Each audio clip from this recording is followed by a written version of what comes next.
नमस्कार मेरे प्यारे दोस्तों, स्वागत है आप सभी का हमारे इस नए वीडियो में। आज के उच्च शिक्षा रिवीजन भाग 2 के इस वीडियो में आपने पहला वीडियो देखा होगा जिसमें हमने उच्च शिक्षा का पूरा इतिहास पढ़ा है कि कौन कौन सी समिति बनी, कौन कौन से आयोग बने, नीतियाँ बनी, जो शिक्षा नीति बनी 68 की, 86 की, 2020 की। अगर आपने वो नहीं देखा है तो उसको एक बार देखिएगा।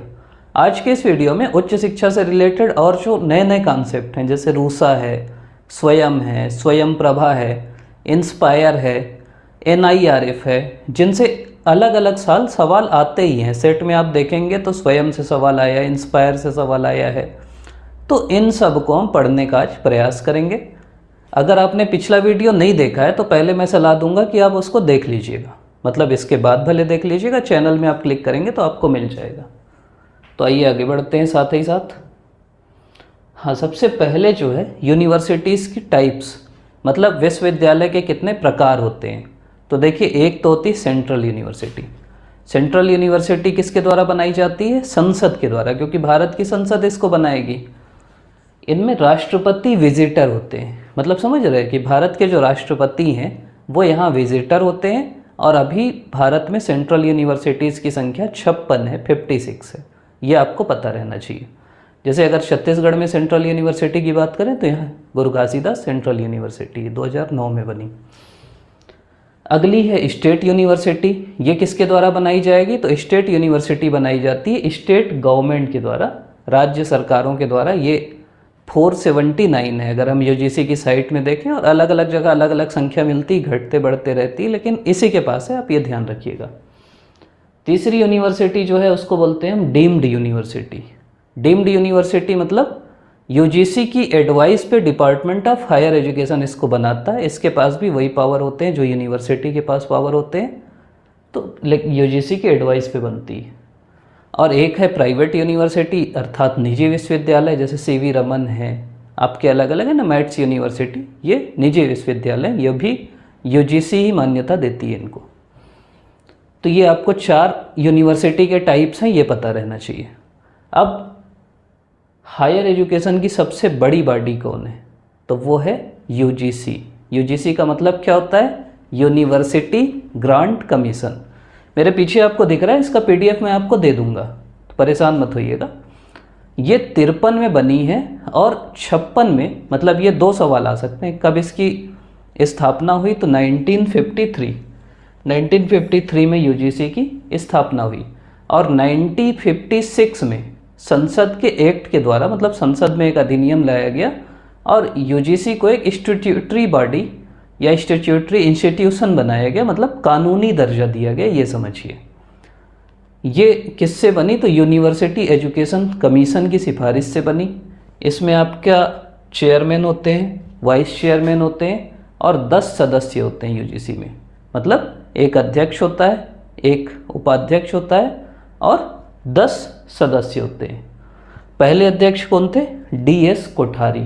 ठीक, ये भी पूछ सकता है कि पहले अध्यक्ष UGC के कौन थे? तो पहले अध्यक्ष थे DS कोठारी। और वर्तमान में कौन है? तो M जगदीश कुमार। तो ये बेसिक फैक्ट आपको पता रहना। UGC मतलब इसके बाहर जनरली नहीं पूछता। एक और ध्यान रखिएगा कि राधा कृष्णन समिति की भी, जो हम लोग पढ़े थे ना पिछले वीडियो में, तो राधा कृष्णन समिति भी जो उच्च शिक्षा के लिए बनी थी, उसने भी कहा था कि UGC जैसी संस्था एक होनी चाहिए। तो UGC मतलब यूनिवर्सिटी ग्रांट कमीशन 53 में बनी है। 56 में संसद बोली कि इसको कानूनी दर्जा दे देते हैं। एक अध्यक्ष होता है, एक उपाध्यक्ष होता है, 10 सदस्य होते हैं। पहले अध्यक्ष थे DS कोठारी, वर्तमान में जगदीश कुमार। अगली जो संस्था है वो है AICTE। AICTE मतलब क्या होता है? All India council of technical education. मतलब टेक्निकल जो भी, जैसे अधिकतर कोई इंजीनियरिंग वाला होगा ना, तो उनको यही गवर्न करती है AICTE। ये कब बनी है? तो ये बनी है 45 में। देखो, 2 चीज़ रहता है, एक तो होता है कोई संस्था बनी, दूसरा होता है उसको कानूनी दर्जा कब मिला।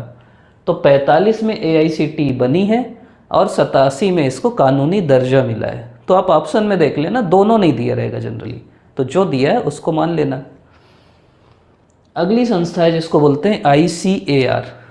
कृषि खेती किसानी वाले हो ना आप लोग, तो कृषि के लिए एक संस्था है जिसको बोलते हैं Indian council of agriculture research. ये बनी है 1929 में, ठीक, 1929 में। और बन तो गई है उस समय, लेकिन ये स्टैट्यूटरी नहीं है, मतलब इसको कानूनी दर्जा अभी तक संसद के द्वारा नहीं दिया गया है। पूसा में बना था ये, अभी फिर दिल्ली में शिफ्ट हो गया इसका हेड ऑफिस, तो पूसा रोड कहलाता है जहाँ हेड ऑफिस है, ठीक। यह है Indian council of agriculture research. कृषि से जुड़े जितने भी कृषि महाविद्यालय हैं, विश्वविद्यालय, इनका जो देख रेख है वो ICAR करता है। अगला है NIOS। NIOS मतलब क्या होता है? National Institute of Open Schooling, ठीक, National Institute of Open Schooling. ये कब बना है बताइए? ये बना है 1989 में। मतलब ओपन स्कूलिंग तो आप समझते हो। एक आध सवाल आ सकता है कि मुक्त शिक्षा का क्या उद्देश्य होता है। इसका मतलब होता है कि जैसे ओपन में होता है ना कि ओपन से फॉर्म भर दो, मतलब आपको वहाँ जाना भी नहीं पड़ेगा रोज़, आपको बहुत मेहनत भी नहीं लगेगी, फीस भी कम रहेगी, आसानी से भी हो जाएगा। तो इसके लिए सभी शिक्षा ज़्यादा से ज़्यादा लोगों तक पहुँचे, इसलिए NIOS बना। अगला है national council of teacher education. शिक्षकों को शिक्षा देने के लिए काउंसिल बनी 1995 में। एक और संस्था बनी जिसको बोलते हैं इग्नू, ये भी ओपन लर्निंग के लिए 1987 में बनी। और बार काउंसिल ये 1961 में बना। तो कुछ कुछ ना आप रिलेट करके याद रख लो। जैसे 61 के आसपास जैसे चीन से युद्ध हुआ, तो आप ऐसा सोचो कि वकील लोग जब की काउंसिल बनी ना, तो अगले साल चीन से लड़ा दिए वो। इग्नू आप 87 याद रख सकते हो कुछ रिलेट करके। जैसे 86 की शिक्षा नीति अगर आपको याद है, तो सोचो कि अगले साल फिर इग्नू आ गया, और उसी से रिलेटेड ही है। शिक्षा नीति में था कि हमको ज़्यादा से ज़्यादा लोगों को पढ़ाना है, साक्षरता बढ़ानी है, उच्च शिक्षा में नामांकन बढ़ाना है। उसके लिए फिर एक बताइए कमेंट में। पिछले वीडियो में हम लोग चर्चा किए हमारा लक्ष्य क्या है, 2035 तक उच्च शिक्षा में सकल नामांकन अनुपात कितना हो जाना चाहिए। ऑप्शन दे देता हूँ, चलो 25%, 50%, 75%, 100%।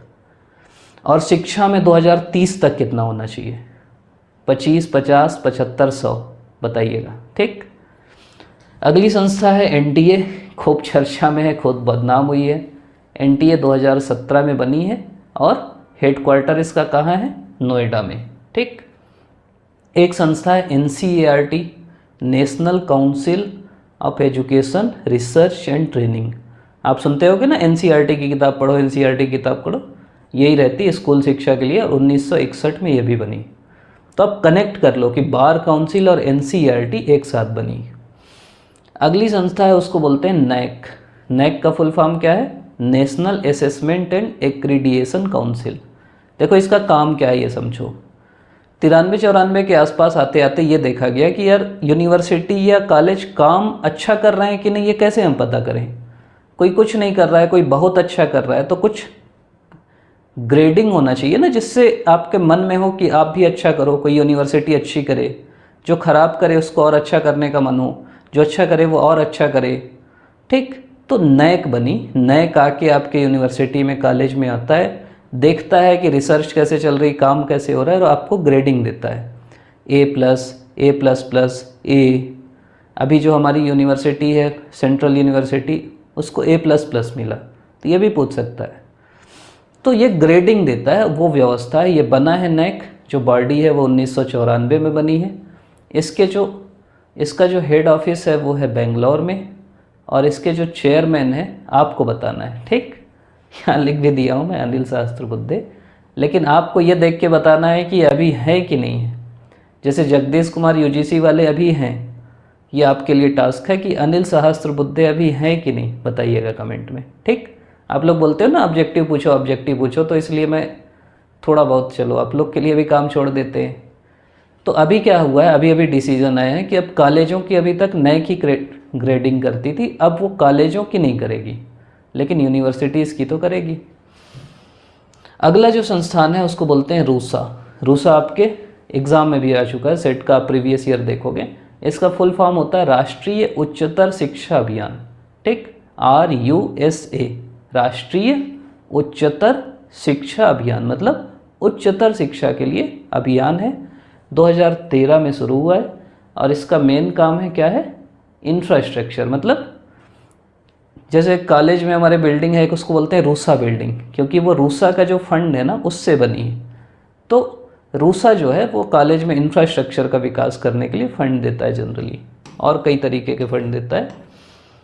अगला एक अभियान है जिसको बोलते हैं उन्नत भारत अभियान। उन्नत भारत अभियान मतलब रूरल एरिया में नॉलेज इंस्टीट्यूशन बनाना है। इनका काम है कि भाई जो ग्रामीण एरिया है ना वहाँ भी ज्ञान के लिए केंद्र खोलना, संस्थान खोलना।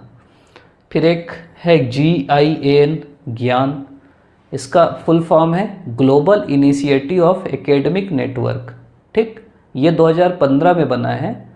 इसमें क्या है कि जो साइंटिस्ट हैं, आप देखते होगे ना कि नासा के इतने प्रतिशत साइंटिस्ट भारतीय हैं, यहाँ के इतने प्रतिशत साइंटिस्ट भारतीय हैं। अब कई लोग उससे गर्व करते हैं, शर्म की भी बात है ना कि हमारे लोग, हम उनका यूज़ नहीं कर पा रहे हैं।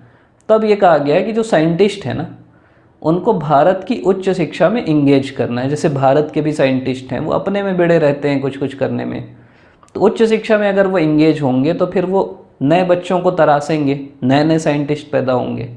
तो इसलिए जो अभियान चालू किया गया उसको बोलते हैं ज्ञान। इम्प्रेस सीधा सीधा आपके सेट में आया है। इसका जो काम है वो है सोशल साइंस में रिसर्च को बढ़ावा देना। इसके लिए फंडिंग दी जाती है। डबल आखिरी का जो SS है ना, इसका फुल फॉर्म है सोशल साइंस। ठीक, 2018 में बना, और सामाजिक विज्ञान में रिसर्च कैसे बढ़े उसके लिए है। उसके बाद अगली चीज़ है जिसको बोलते हैं स्पार्क, 2018 में आया है। इसका काम है कि हायर एजुकेशन में रिसर्च को हम कैसे बढ़ाएं। ये पूछ सकता है, पिछले बार तो आपका पूछ चुका है सोशल साइंस वाला, तो इस बार स्पार्क पूछ सकता है, scheme for promotion of academic and research collaboration. मतलब शोध का कोलाबोरेशन को बढ़ाने के लिए स्पार्क नाम की योजना आई है। ठीक, ये आपको पता रहना चाहिए। 18 में आई, हायर एजुकेशन में रिसर्च को बढ़ावा देने के लिए आई। इसकी मैं बात कर रहा था NIRF। अब पहले जो रैंकिंग थी ना वो उसका NAAC तो केवल ग्रेडिंग देती थी 3-4 साल बाद।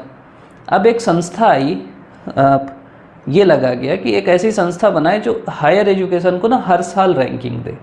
वो देखे कि हायर एजुकेशन में ढंग से काम हो रहा है कि नहीं, रिसर्च हो रही कि नहीं, इक्विटी है कि नहीं। अभी मैं आपको पूरे पैरामीटर भी बताऊंगा, उनके आधार पे वो रैंकिंग देती है। वो ये भी पूछते हैं NIRF में कि आपके कॉलेज में दूसरे राज्यों के कितने बच्चे पढ़ रहे हैं, उसके आधार पे भी वो रैंकिंग देते हैं, कितने लोगों का प्लेसमेंट हुआ, उससे वो कॉलेज और यूनिवर्सिटीज़ को रैंकिंग देते हैं।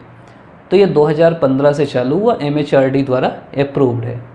तो अभी वाली रैंकिंग ना 3-4 दिन में आ जाएगी, तो वो तो आपके एग्ज़ाम में आना नहीं है। जो इसके बाद एग्ज़ाम देंगे वो तो देख लीजिएगा, लेकिन 2023 की रैंकिंग आपसे पूछ सकता है। और जनरली ये याद रखना, यही रहेंगे, थोड़ा बहुत एक आध दो में चेंज होगा तो होगा। जैसे चलिए मैं इधर खड़े हो जाता हूँ, आप खुद बताना, एजुकेशन इंस्टीट्यूशन ओवरऑल कौन होगा बताओ? सबसे बढ़िया एजुकेशन इंस्टीट्यूशन वो है IIT मद्रास। ठीक, 5वीं बार बना है ये सबसे अच्छा एजुकेशनल इंस्टीट्यूशन। सुनते होगे ना कि साउथ में खूब पढ़ाई होती है। अब बताओ बेस्ट यूनिवर्सिटीज़ का खिताब किसको मिला? तो ये मिला है, बताओ, IISC, Indian institute of science. ठीक, ये बेंगलोर में है। इसको सबसे अच्छी यूनिवर्सिटी का खिताब मिला है। सबसे अच्छे कॉलेज का खिताब किसको मिला है? वो पीते हो आप लोग मिरांडा, पेप्सी मिरांडा? तो मिरांडा हाउस करके एक कॉलेज है दिल्ली में, DU का एक भाग है, उसको सबसे अच्छे कॉलेज का खिताब मिला है। बेस्ट मेडिकल कॉलेज तो आप बिना सोचे समझ सकते हो कि यार हर कोई एम्स में जाके भर्ती होता है, एम्स को ही मिलेगा। इंजीनियरिंग जब वो ओवरऑल मिल रहा है तो इंजीनियरिंग तो IIT मद्रास रहेगा ही। मैनेजमेंट किसको मिलेगा? मैनेजमेंट सबसे अच्छा किसका है? गुजरात वालों का है ना, तो IIM अहमदाबाद। और रिसर्च में कौन है? IISC बेंगलोर। तो ये आपको ध्यान रखना है। ठीक, ये थोड़ा सा है NIRF के बारे में। तो NIRF को कब चालू हुआ है? ये 29 सितंबर 2015 को। ठीक, ये क्या क्या देखता है? एक है शिक्षण अधिगम, मतलब कैसे पढ़ाया जा रहा है। दूसरा देखता है अनुसंधान और व्यावसायिक काम। तीसरा देखता है आपका परिणाम, मतलब एक देखता है शिक्षण अधिगम, दूसरा देखता है रिसर्च, तीसरा देखता है आपका रिज़ल्ट, चौथा देखता है समावेशिता, मतलब महिलाएं कितनी हैं, बाकी राज्यों के लोग कितने हैं, और पांचवा देखता है धारणा। धारणा मतलब होता है कि बाकी लोग आपके कॉलेज के बारे में क्या सोचते हैं। इसीलिए क्या है ना, इसका भी नंबर है तो कॉलेज वाले भेज देते हैं फॉर्म कि हमारे कॉलेज के बारे में अच्छा अच्छा लिखो। तो NIRF बोला कि कोई खुद की प्रमोशन करेगा ना तो फिर उसको और नंबर कम कर देंगे। तो ये इसके पैरामीटर हैं। ये मैं सीधा सीधा ये जो UGC की वेबसाइट है ना वहाँ से कॉपी पेस्ट किया हूँ। तो आपको भी जैसे पढ़ना है ना और ज़्यादा तो सीधा UGC की वेबसाइट खोलो, सब नीचे में ब्लिंक होते रहता है, क्लिक करो पढ़ लो। अगली चीज़ है स्वयं। स्वयं क्या है बताओ, फुल फॉर्म बताओ। Study wave of aspirational young and aspirational mind. मतलब ये क्या है, मतलब ऐसे समझो कि स्वयं ना एक ऑनलाइन MOOC है, मैसिव ओपन ऑनलाइन कोर्स। आप खुद भी स्वयं में रजिस्ट्रेशन करो। जैसे आपको कोई कोर्स करना है मान लीजिए, तो आपको जैसे मान लीजिए डिजिटल पे कोर्स करना है, क्रिप्टो करेंसी पे कोर्स करना है, या संविधान के किसी अनुच्छेद पे कोर्स करना है, तो स्वयं में बहुत सारे कोर्स हैं। आप वहाँ रजिस्ट्रेशन करिए, वीडियो देखिए, उसके बाद आपका टेस्ट होगा और उसके आधार पे आपको सर्टिफिकेट मिल जाएगा। ये है स्वयं। जो यंग एंड एस्पिरेशनल माइंड्स हैं उनके लिए स्टडी वेव है, मतलब पढ़ाने का तरीका है जिससे सब तक शिक्षा पहुँचे, समानता हो और गुणवत्ता हो। तो ये स्वयं है, ठीक, डिजिटल क्रांति के लिए। अगला स्वयं प्रभा भी आएगा, तो कंफ्यूज मत होना, मैं इसलिए बोल रहा हूँ। और वही कक्षा 9 से कक्षा 12 तक के मेन कोर्स हैं, वीडियो लेक्चर हैं, पठन सामग्री है। अगला है नेशनल एकेडमिक डिपोजिटरी। ये क्या है, ये है कि सभी अकादमिक पुरस्कारों का एक ऑनलाइन स्टोर हाउस प्रदान करने के लिए, मतलब जो भी एकेडमिक चीज़ें हैं, शैक्षणिक चीज़ें हैं, उनको वहाँ पे आप स्टोर करके रख सकते हैं। वो है NAD, ठीक। अगली चीज़ है AISHE, आसे बोलते हैं इसको। ये सीधा सीधा पूछ सकता है कि आसे क्या है, AISHE क्या है, AIC क्या है। तो आप सोचोगे आर्टिफिशियल इंटेलिजेंस वाला कुछ होगा। आसे जो है वो अखिल भारतीय उच्च शिक्षा सर्वेक्षण है, ठीक। उच्च शिक्षा का सर्वेक्षण करता है। ये भी वही होता है कि जो कॉलेज वाले हैं वो अपना पूरा जो डाटा है कि कितने हमारे यहाँ बच्चे हैं, कितना अनुपात है, कितने छात्र शिक्षक अनुपात है, लिंग का क्या है, एक छात्र पे कितना व्यय हो रहा है, ऐसा पूरा डाटा हम लोग आसे की साइट में भरते हैं। तो आसे का काम यही है कि उच्च शिक्षा के जो संस्थान हैं उनसे पूरा डाटा कलेक्ट करना। अगला है स्वयं प्रभा। देखो स्वयं क्या है कि आप खुद रजिस्टर करोगे, वहाँ बहुत सारे कोर्स हैं। स्वयं प्रभा क्या है, स्वयं प्रभा देखो रिमोट दिख रहा है ना आपको। स्वयं प्रभा क्या है, एक DTH चैनल है, 40 चैनलों की संख्या है। ये देखो 1,20,600 प्लस कोर्स, मतलब शीर्षक से यहाँ कोर्स चलते हैं।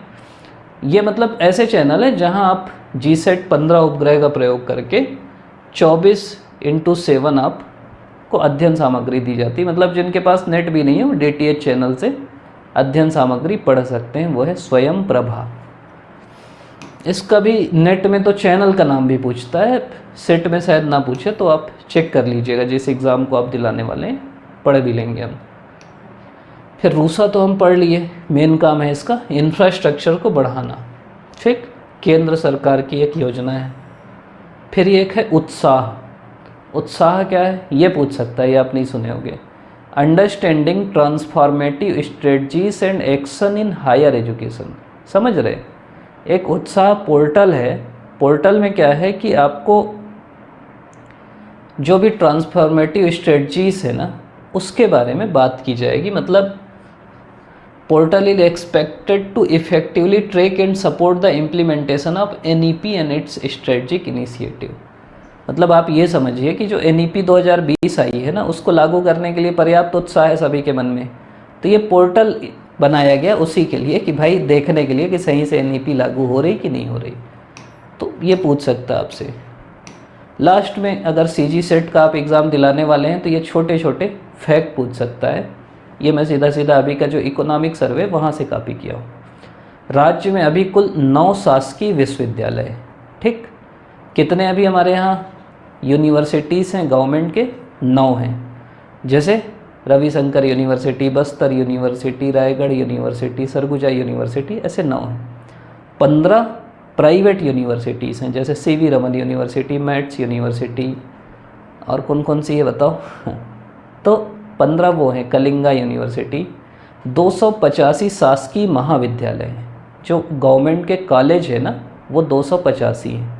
12 क्या है, अनुदान प्राप्त अशासकीय महाविद्यालय, मतलब 12 जो है अशासकीय है लेकिन उसको सरकार अनुदान देती है, ठीक, उनके टीचरों को वो देती है, बच्चों को फेलोशिप देती है, ये सब काम 12 ऐसे महाविद्यालय कॉलेज मतलब। और 256 है अनुदान अप्राप्त शासकीय महाविद्यालय, समझ गए।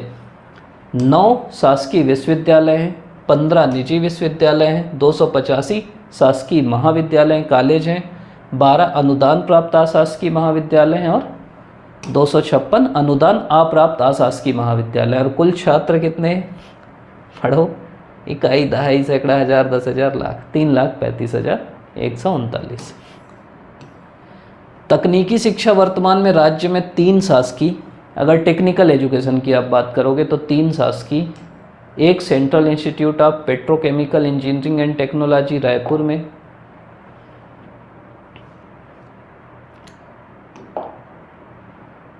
एक विश्वविद्यालय शिक्षण विभाग छत्तीसगढ़ स्वामी विवेकानंद तकनीकी विश्वविद्यालय भिलाई, मतलब जो यूनिवर्सिटी है भिलाई की वहाँ, एक विश्वविद्यालय इंजीनियरिंग कॉलेज अंबिकापुर, 2 स्वशासी वित्तीय और 22 निजी इंजीनियरिंग महाविद्यालय। कुल प्रवेश क्षमता इतनी 10,290 तकनीकी शिक्षा का है, बहुत ध्यान मत दो इसको। इसके अलावा बालिका शिक्षा को प्रोत्साहन देने के लिए राज्य के समस्त 33 जिलों में कन्या महाविद्यालय की स्थापना की जा चुकी है, मतलब सभी जिलों में अभी कन्या महाविद्यालय हैं, ये आपको पता रहेगा। अभी लैंगिक अनुपात क्या है, पहले 2004 में था 1:0.7, मतलब एक लड़के के पीछे 0.7 लड़कियां, अभी बढ़ के कितना हो गया 1:1.87। सोचो, मतलब दुगनी लड़कियां पढ़ रही हैं, एक क्या बोलेंगे उपलब्धि है हमारे लिए। इसके अलावा राज्य गठन के समय छत्तीसगढ़ का GER था, ग्रॉस इनरोलमेंट रेशियो, वो था 3.5, अभी बढ़ के हो गया 19.6, ठीक। पहले जो 3.5 था वो हो गया 19.6।